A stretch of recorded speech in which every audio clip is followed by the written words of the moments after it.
Alright, ladies and gentlemen, we're back. Anti-Modern American. My name is Jordan. We are here today to talk about the Crise des Mondes Modernes, aka René Guénon's The Crisis of the Modern World. It's hot outside today, so I got the old wife beater on. You know how it is. The cover, interesting about this book, the cover is an actual photo of me. They asked to use it. It is actually a photo of me after smoking a 2-gram doinker. Okay, that was a horrible joke. So we're going to start on chapter 1, which is called The Dark Age. So the first thing that Guénon wants us to know, and I'm just going to skip the autobiography. Essentially, you just need to know this was a French philosopher who wrote mostly on philosophy of religion, essentially, and his main philosophical project is to show us how the modern world has failed. How since the Enlightenment, the Western mind has been detached from its traditions, from its spirituality, and from its ability to be able to connect with the divine and the transcendent. And, you know, I'm going to be honest, this is one of the authors that has enabled me to turn away from a materialistic mindset and into a more supra-rational and spirituality type of thinking. Which is great, honestly. If you would have told younger 16-year-old Nietzschean, Sartrean Jordan that one day I was going to be shooting videos on this type of philosophy, I wouldn't have believed you. But here we are. So, there it is. Chapter 1, The Dark Age. First thing Guénon wants us to know is, in Hinduism, there is a concept called the Kali Yuga, and what that is there are 4 stages in time, because in Hinduism, time is not progressive as it is in Christianity. It is cyclical, the same way it was in paganism and other religions. And in Hinduism, they think there are 4 stages, essentially, and we are in the 4th, which is called the final stage, the Kali Yuga, or the Dark Ages.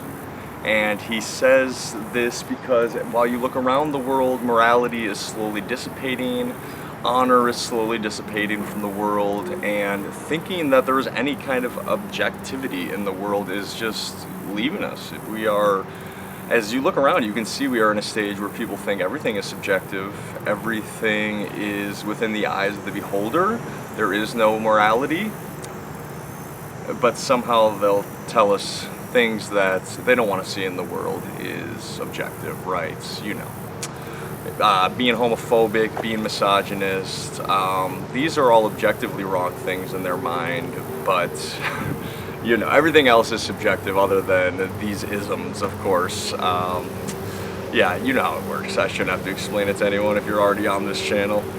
So Guénon believed that in 600 BC there were plenty of religious revolutions that started happening all across the world. In China you have Taoism for the elites, Confucianism for the lower members of the caste, you know, you have Buddhism arriving in India, and Hinduism.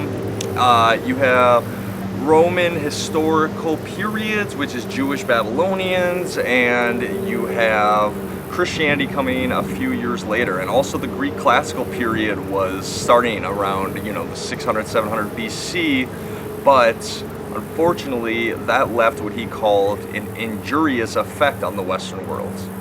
And what that effect would be is philosophy.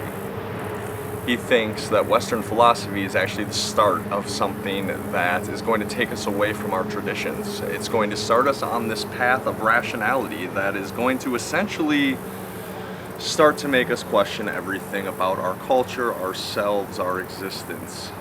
And his problem with philosophy is it led to this rationality of purely human knowledge that leaves out the super-rational or non-human knowledge that one would get from traditions or from myths, from gods, all of these things.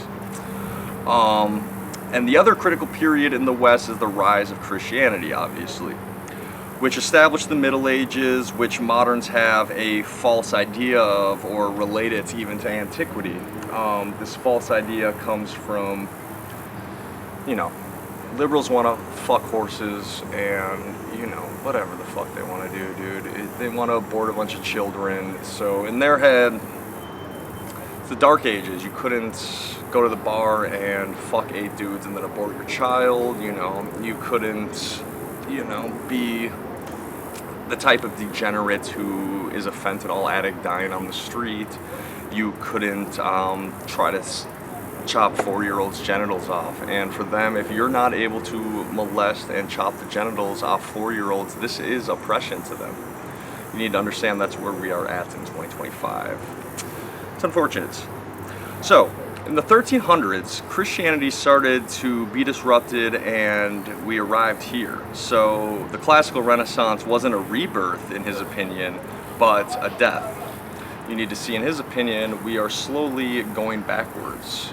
Unlike the opinion of Christianity, in which we are progressively rising epistemologically, he thinks we are degenerating. We are losing these super rational traditions that came from the transcendence that allowed us to survive, become such great people.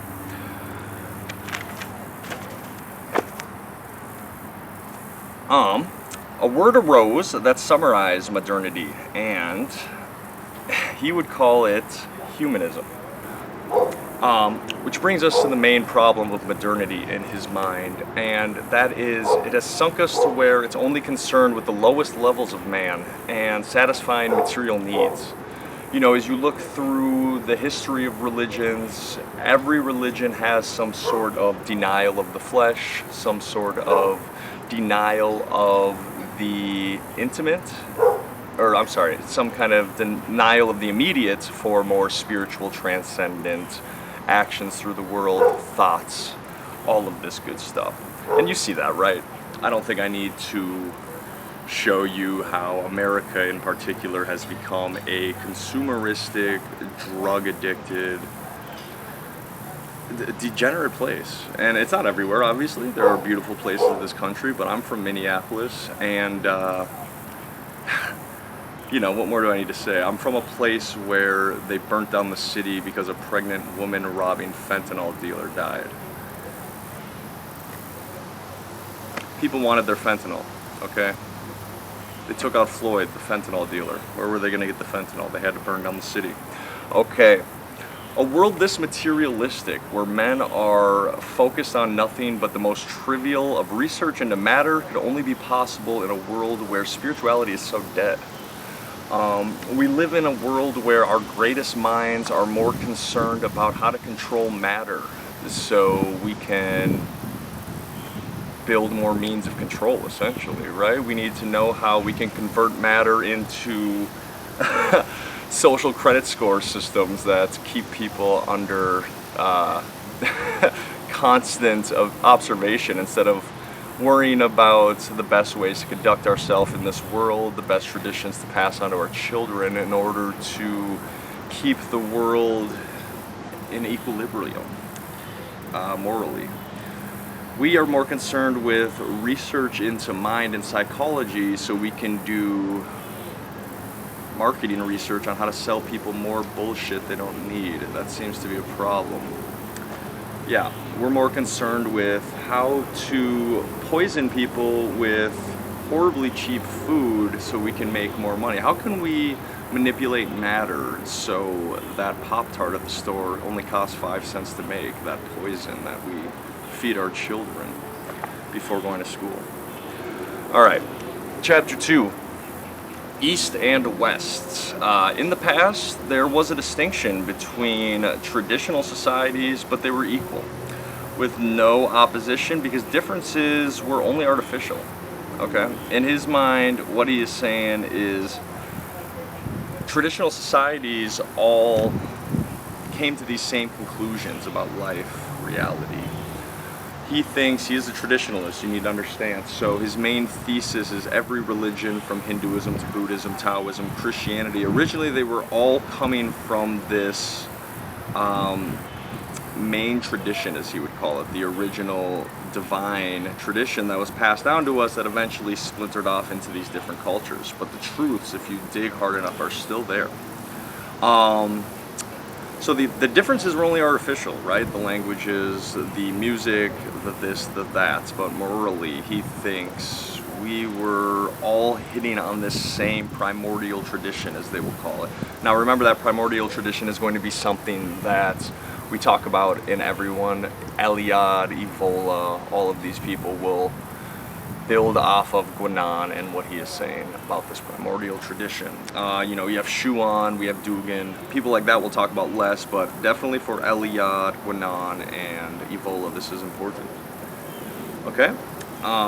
Because of the West's current modern state, which lacks any higher principles, it is ruled out for mutual understanding. Now what that means is, in the past, we all had this culture that kept us together, this glue, right? Christianity was the cultural glue that allowed us to look at things and be like, well, this is wrong because we have this mutual understanding of God and how he wants us to live our life. So to do this particular action would be wrong because of that. Now, when you live in a more postmodern, multipolar existence, even within one country, you know, this isn't multipolarity in, you know, regions around the world. We've reached a point where people in California don't even think the same way as people in Arkansas at all. We have no national cultural unity anymore, you know. You can't look at the state of America and say, well, one side wants to force white Americans to work at a 40% tax rate so Somalians and Mexicans can live for free forever, and the other side of the country doesn't want that. So you see how that might be kind of a difference in opinion on society, culture, how we want to live our lives as Americans. Okay. Now, modernity is based only on the negation of principles, right? You see this, I mean, it's so hard. You take a liberal arts degree and you realize it is all Derridian deconstruction. So this modern state of deconstruction and rationality, we were doing nothing but trying to destroy the old principles that kept us together. Because a lot of these left-wing, far-left thinkers think these social constructs, as they will call them, don't come from anything. They are, as they say, social constructs.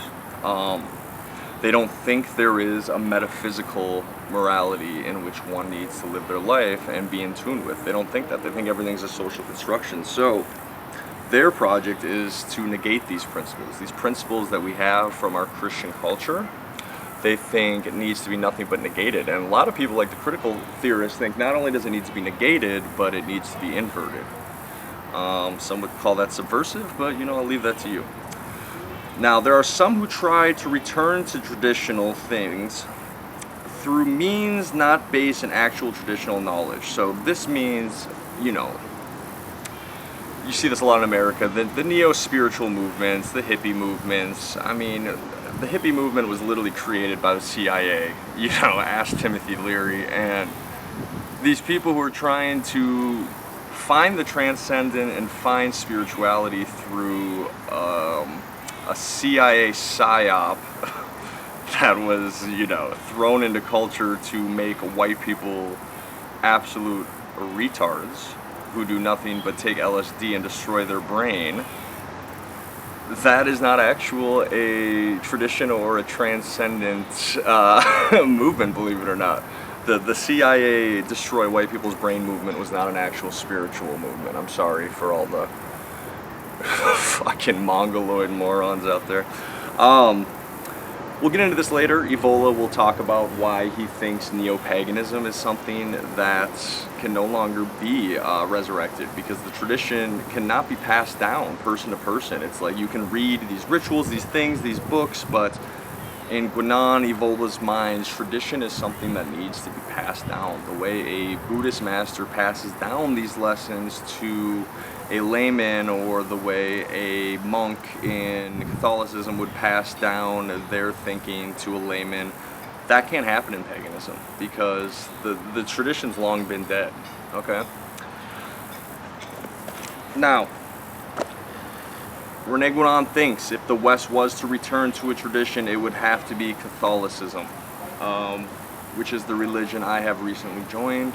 I am not going to sit here and say that I am well-versed epistemologically in Catholicism, because it's been about 7 months, 8 months of me exploring this space. So I am going to try to not bring up a lot of Catholicism or the theology surrounding it until I have more of a grasp intellectually on it.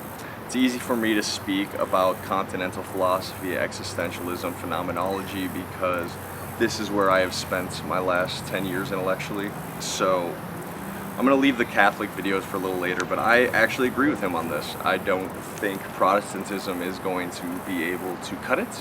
I don't think the West is going to return to Orthodox Christianity. I think that's for the East.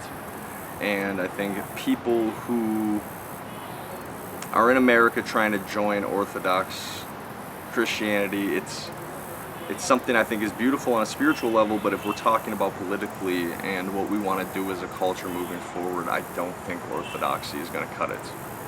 Okay? And neither did Guénon, apparently.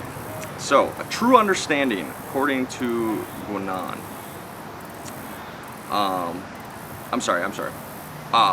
calling customs of recent origin with no wider bearing religion is a misuse of language. The customs are profane.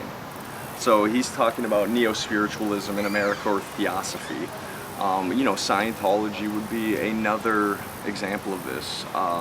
Calling Scientology a religion is moronic. It is. I'm sorry, Tom Cruise. I'm sorry, John Travolta. Your religion is a fucking scam, and you should be thrown to the lions. Now, a true understanding can only come from above for two reasons. Work must begin from the highest principles, right? And I think we see this problem in science a lot. True science cannot be done if not coming from a higher principle. What enabled the Sackler family to poison tens of millions of Americans with Oxycontin is because their scientific research didn't have the higher principle of we shouldn't lie. So when they presented these studies to the American government that said Oxycontin wasn't addictive, that's because they lied. Okay, so it's not real scientific research if you're cherry picking your data. It's not coming from a higher principle if the principle in which you are conducting your scientific study is money. Okay? Higher principles, and this isn't only just a moral thing like when it comes to lying, but this is theological higher principles. Even to understand, and a lot of people don't understand why science came from Catholicism in such a heavy way and not Buddhism, not Hinduism. These religions, one of the main principles of it is the world is an illusion. So it's hard to think in a Catholic manner of the world is created by God in a way that our senses are able to work with. Our senses are able to actually pick up and describe, because the world is an illusion. It is a physical place in which we are part of, and which, just as we can know ourselves, we can know the world through God. I keep looking over because I'm watching my dog, so in case you're wondering why I keep looking over here, my dog's not on a leash. She's doing her thing. Her name's Big Lily, and she's small. And it must always be done by an intellectual elite, because our knowledge as laymen is lacking as a whole, right? I think this one's pretty obvious, and even that is something our academic system is no longer adhering to. When you have certain groups getting accepted into colleges with lower GPAs based on race and gender, and when you have whole college programs dedicated to nothing but being racist and sexist towards white men. I mean, maybe they are intellectually elite in their racism and sexism, which is, fair enough. But for people maybe trying to learn anything other than how to destroy the white race, our academics seem to be failing us a bit. Okay. Now, last thing I want to say about this chapter that Guénon makes very clear is anti-modernity does not equal anti-Western, because we are trying to save the West. just because the West is going through this period of modernity doesn't mean it has to be over on the West. We can change this. We can still have hope that either a return to a tradition or the finding of a new tradition is possible. To steal Heidegger's quote, only a God can save us now, and the traditionalists are trying to return us to our old God, where Heidegger was thinking maybe something else will emerge through poetry, arts, which I, to be honest, don't think I have much of a positive opinion towards, as much as I love Heidegger, but especially now as you see art has become basically nothing more than, they're coming for me because I'm about to say this, Western culture has become basically nothing more than things produced in an Israeli man's office in Hollywood, okay? Just to manipulate people, okay? I'm not going to clarify what I mean more about that, but I think you have a bit of an idea.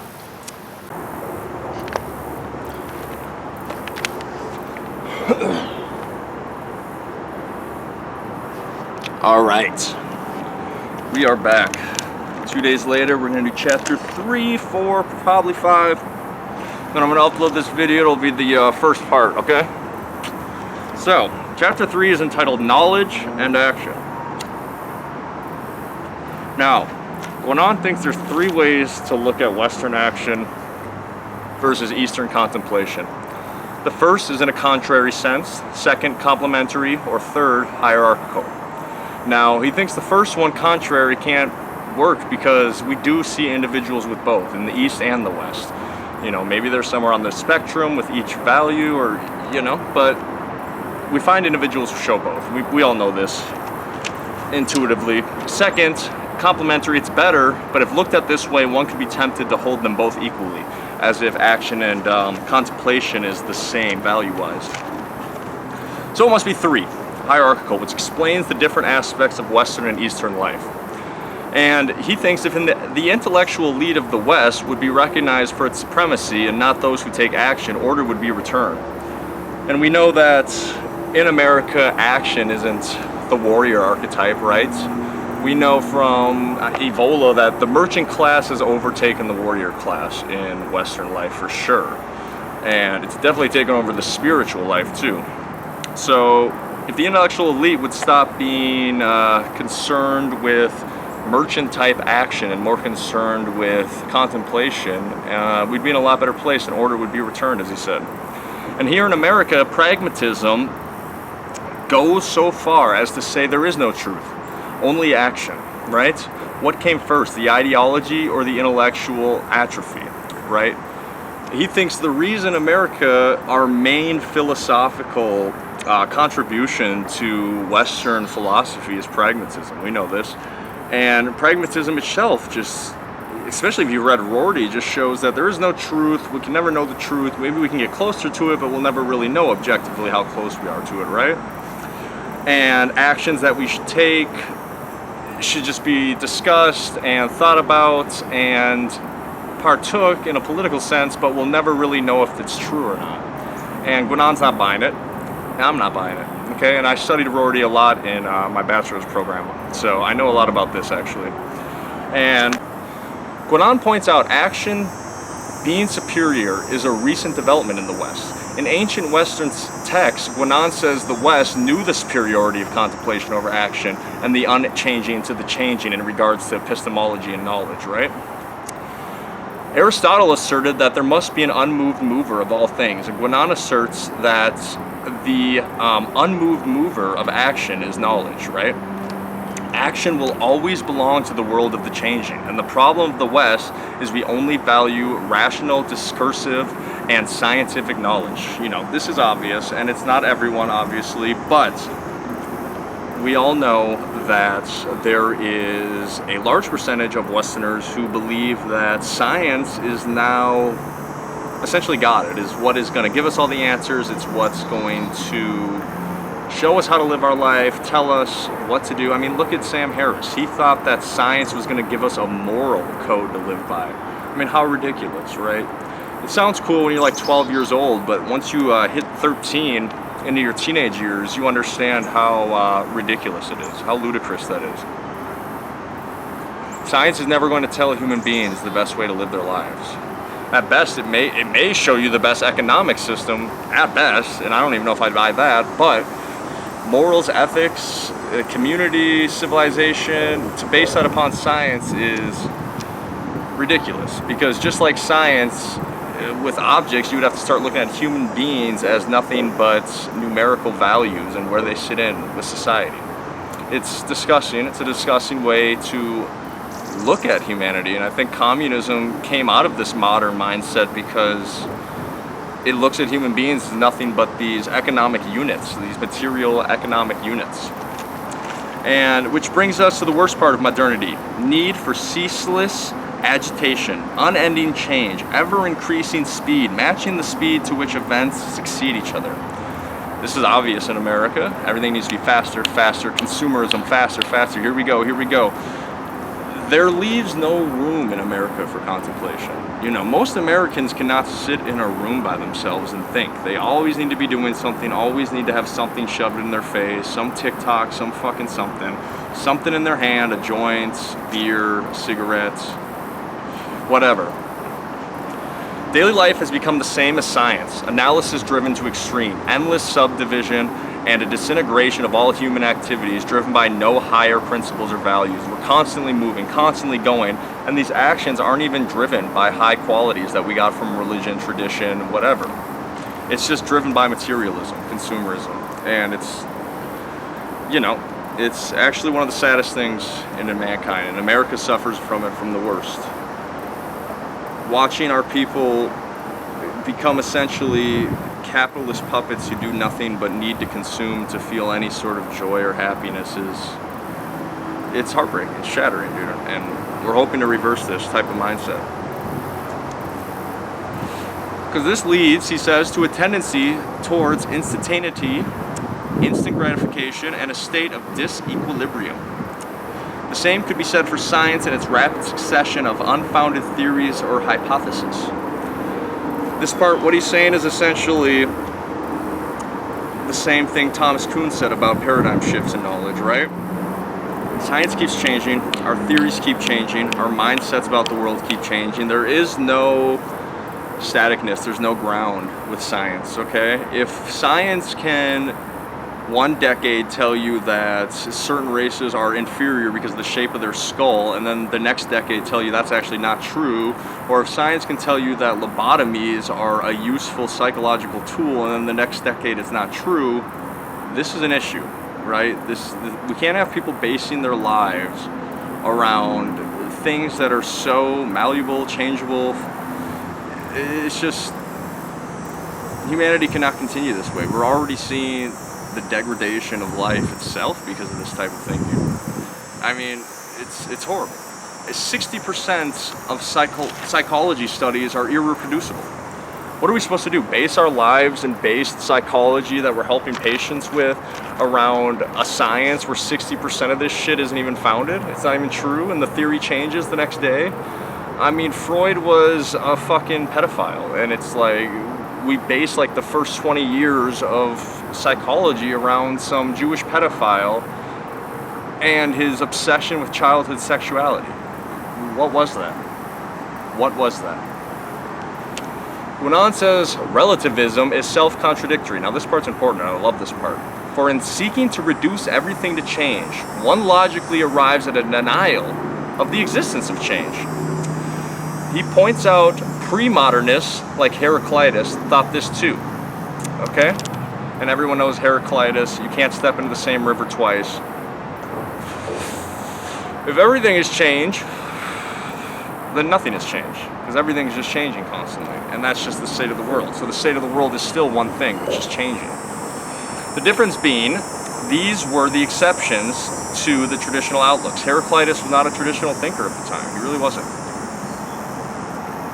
Guénon ends the chapter saying the West must return to subrational intellectual intuition for its metaphysical theories, not to be confused with the super-rational intuition of Bergen. I will talk about Bergen in a future video. It's going to be a while, but we'll get there. So for someone who doesn't know what I'm talking about with Bergen, I'll explain it in a future video. And as long as we deny this, we can have no tradition. Next, chapter 4, sacred and profane science. The biggest point in traditional societies get knowledge from the intellectual intuition provided out of their metaphysics, not rationalism or science. And this is also true for the social institutions of the past. The way human beings used to live their life phenomenologically is they used to interact with the world, objects, entities in the world, and the way in which they interacted with these things came from the knowledge that they got from their metaphysics, their theology, their traditional metaphysics, whatever you want to say. It didn't come from science, right? Back in the day, people used to, let's just take fasting as an example. People fasted, which was very healthy. It's always been healthy, if not taken to extreme, because their religion told them to, because intuitively they felt better and more connected to God when they fasted.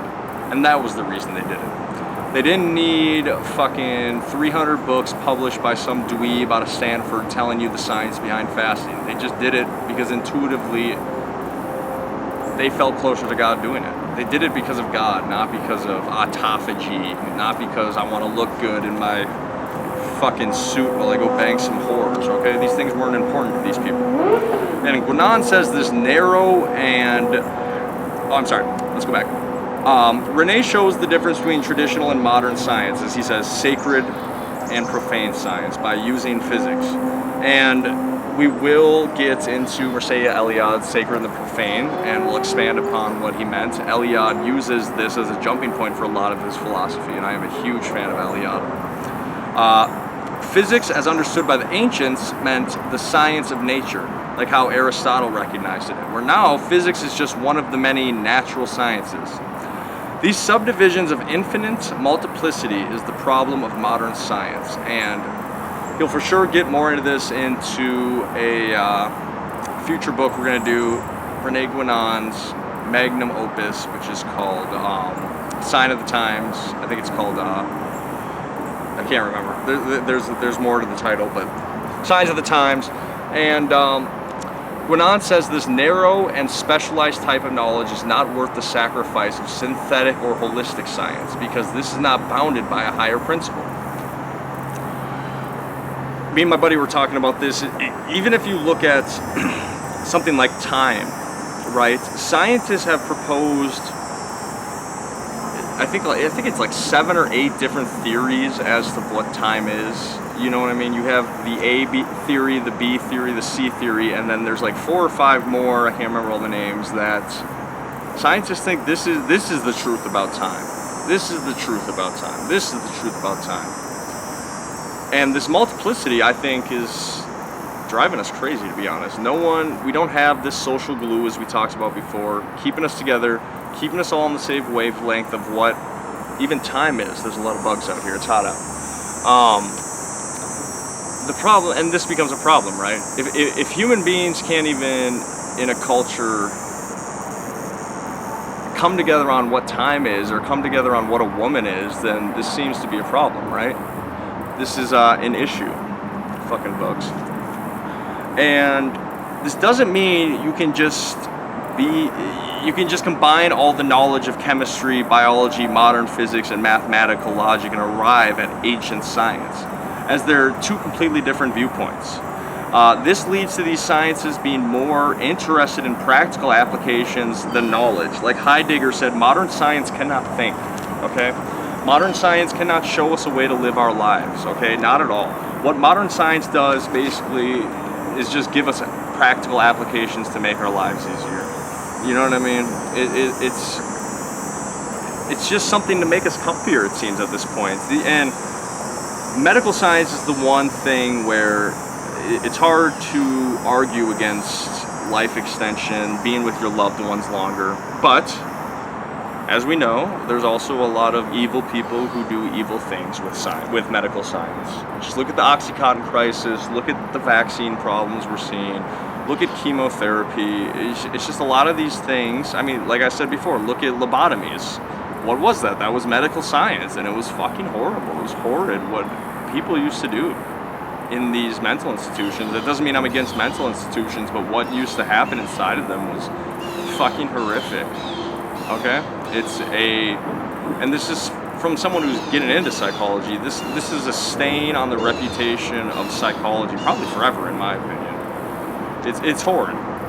And modern science is confined to the world of change. It now produces nothing but subjective theories, approximations, and individual fantasies. You know, go back to Freud, everything is childhood sexuality. Yeah, individual fantasies. And modern experimentalism also involves the illusion that a theory can be proved by facts while also proving other theories, like the different theories of time, like I brought up before. And even Claude Bernard admitted this. Guénon takes time to point out ancient astrology didn't evolve or progress into astronomy, but astrology was stripped of any higher principles. And now, astronomy only focuses on the materialistic side of space, right? In his view, a degeneration. The same for alchemy, which was once a science of the cosmological order. Ancients would care about the study of mental phenomena because all of it would have been transformed by the higher order. Says the same of modern math to Pythagorean math, which I don't understand that, but the mathematicians out there probably do understand that, right? But to go on the psychology thing, human beings almost didn't used to care about mental diseases, mental handicaps, because these things were always transformed by faith in God and religion. And it sounds crazy, but there's a reason why, in my field, I'm going into drug rehabilitation, hopefully, and there's a reason why spiritual change is the #1 predictor of success in sobriety, right? This faith in God takes away so much anxiety, depression that comes with an addict mindset. This spiritual transformation and realizing that life is worth living is more important and more beneficial than, you know, sitting around and crying about your past. And not that that's not important either, to, you know, take a comb through your past and dig up things that are bothering you. But at the end of the day, a spiritual change and putting your life into God's hands seems to be a better way and a better predictor of success in sobriety. And we even see studies that people who believe in God and pray to God have better rates of surgery. They have better rates of getting over grief, all of these things. And you could sit and say, oh, it's just an illusion, you're lying to yourself, but I obviously don't believe that. I think there's more to it than that, but modern materialistic scientists will not even entertain that idea, because why would you, right? Now, Guénon explains traditional science plays 2 roles in regards to metaphysical knowledge. 1, to reflect metaphysical knowledge in the contingent realm, okay? Traditional science shows you metaphysical knowledge and the proof of it in the contingent realm, okay? The facts that we found in the contingent realm were just to prove these higher metaphysical principles. They weren't just for applications, you know what I mean? They weren't just for materialistic applications. And 2, to lead to doctrinal/metaphysical knowledge. So to lead to, not only to confirm the metaphysical knowledge that these scientists had at the time, but to lead to more knowledge about God and the universe in the future. But modern science does neither. It doesn't do either of these things, right? Because these scientists don't have these higher principles to begin with. True science can only be done by those with full principle doctrinal knowledge, with these branches underneath being illustrations of higher knowledge. So to traditional scientists, chemistry, biology, physics, these were all things that just showed how God plays itself out in the world. Guénon thinks there's no profane realm, just a profane point of view / a view of ignorance. The world is always sacred. And I love this part. The world always is, always will be sacred. But it is the individual who looks at the world as materialistic, nothingness, nihilistic, horrible. And as someone who used to have this point of view when I was in a darker place in my life, I understand what he's saying with this. The way you look at the world is what it is. It's not any different. It's always sacred. But just because someone looks at it in a profane way, that doesn't make it true, and it never will be true. Another problem of modern science, Guénon thinks, is rooted in one source: individualism. To Guénon, this is the negation of any principle higher than individuality. We now call humanism, and it is the main element of the profane point of view. Okay? We've never built a civilization on humanism because it is something purely negative, and this is why modernity is so abnormal and monstrous. Modern philosophers, when speaking of metaphysics, only give individual rational hypotheses foreign to real metaphysics. It seems that they only have an interest in creating more problems, not solving this. They have an interest in creating systems that sacrifice truth for originality. The same can be said for the scholaristic and artistic fields we have in the West right now. So what he's saying is, scientists are no longer looking to use science as a tool to show why Catholicism is real, why God is real, why Islam is real. What it's doing now is just a bunch of scientists trying to be famous by coming up with more original, more new ideologies and viewpoints to look at the world through. And this leads to nothing but more division. This leads to nothing but more groups/camps of people moving in different directions based on what scientists they like, what scientists they follow. And it's leading to the ideological destruction of the West. It really is. And to tell me that a lot of scientists wouldn't just say something for fame or money, or maybe even use all of their intellectual ability just to come up with something new, regardless of whether it's true or not, just to have their name etched in the universe for all of history, I think it's absurd to think that. Even if it was unconsciously, subconsciously, it's not insane to think that's true. A true idea cannot be new, for truth exists outside of us and isn't invented by the human mind but recognized by it. Okay, truth is always in the world. Okay, it's not subjective in Guénon's point of view, so it's always been there.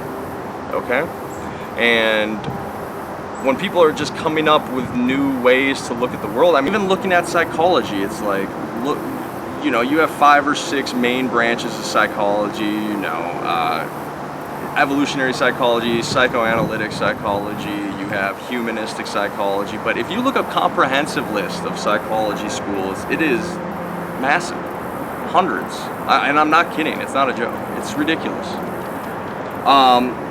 Philosophies based on reason alone must lead to relativism, and also relativism leads to no longer questions of truth, but reality. You're just questioning reality. You're not questioning what's true about the world. Sometimes these people even question if reality exists. Therefore, reason just becomes a tool for using matter and fostering matter in different ways for practical uses and industrial uses, like we've said before. Modern philosophy is interesting because it describes the tendencies of a certain time period more than creates them. Even if it directs them, it is secondary and after they are already formed. So what this means is, he thinks modern philosophies, all it is doing is, to take a Heideggerian term, is, you know, revealing the world of a certain time period and culture to us in the way that certain time period and culture thinks. It's not showing us truth, it's just showing us this certain postmodern point of view in this time, this culture. And Guénon talks about how modernity has affected religion in the West, which is the term from Catholicism to Protestantism, which, like modernity, is based on a negation, right? In the 1500s, for Protestantism to come about after 1500 years of Catholicism, it is because, once again, Protestantism is an individual, Martin Luther, trying to change the church into his own point of view. And now when you look at the Protestant churches, I mean, there's hundreds. It's ridiculous. It's every possible way to build a church in the name of Christianity that you can think of, from a countless number of individuals who want to create their own truth, their own vision of the church. And that's that leads to this modernism that we're seeing now. I think Protestantism led us to progressivism, and I'll go over that in a different video probably, but if you know what I mean, you know what I mean. Individualism implies rejection of a spiritual authority higher than the individual and no knowledge higher than the individual realm. Because if you're an individual, in order to be an individual, that means you have to think differently than everyone around you. And if you think differently than everyone around you, then there is no cohesiveness in a community.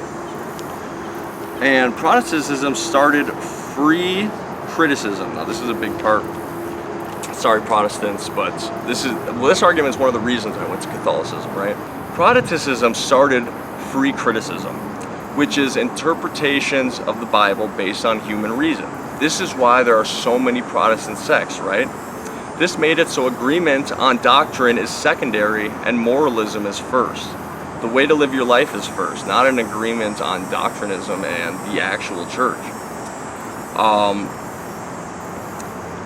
That makes it so we can no longer have tradition. We can no longer have in the spiritual realm this one truth, because any fucking jack-off can come along and say, actually, this is my version of the church. This is the truth, based on my human reason, my individual human reason. Nowadays, Guénon feels there's tradition to still be found in Catholicism, but it's latent, okay? He points to how many Catholics may be religious, but it is hidden privately and doesn't affect their viewpoint or existence. They may go through all the motions, but have no doctrinal knowledge. What he means is these people may go to church. These people may donate money. These people may volunteer their time, but Catholic theology does not inform their viewpoint. And this isn't all Catholics. He just says this is what he sees in a majority of Catholicism and their followers. These people are still living in the profane, materialistic world, but they're going through all the actions of a religious person without actually gaining that supra-rational knowledge that he says is so important in these traditions. And modern man cannot bring himself to the level of truth, but only drag truth down to his degenerate level. Where there is no higher authority, arguments on both sides of a question can go on forever, which is why most modern philosophy is built on quibbles and barely framed questions, right? Which results in both participants becoming more entrenched in their ideas, right? These arguments can go on forever. You're always thinking of new and new defenses for your arguments, and if you believe there is an infinite number of ways that reason can be creatively stretched to form new theories, then this is just going to go on forever. We'll never agree on anything again in the West. Things will start getting more and more niche. People will start getting more and more into their niche communities, which we're already seeing, especially with the internet now, right? But this obviously lacks any way in which we can come together to agree on truth of the world. And modern man and the modern world has become the profane individual judging the sacred, the inferior judging the superior, and where earthly materialism has priority over heaven. Okay? I think that's obvious. You know what I'm talking about. Okay? It almost seems like modern day scientific and leftist thinkers do nothing but use their reason to destroy our traditions. Use their reasons to destroy the sacred. You know what I'm talking about. Nothing in America is sacred anymore. Respect is gone. Honor is gone. I mean, shit. People don't even respect their own parents anymore. It's heartbreaking. Here's a quote. The individual sets the measure for all and claims to dictate the universal laws drawn by entirely from relative and fallible reasoning. Jesus said, "Woe unto you, ye blind guides." This is going to be the ending of part 1 of Crisis of the Modern World. I hope you guys learned something. And I'm going to end this video like I end all of my videos. Like and subscribe, obviously. But young Americans out there, keep your head up. Find God. Walk in tune with God. Stay sober. And always sign a prenup. Alright?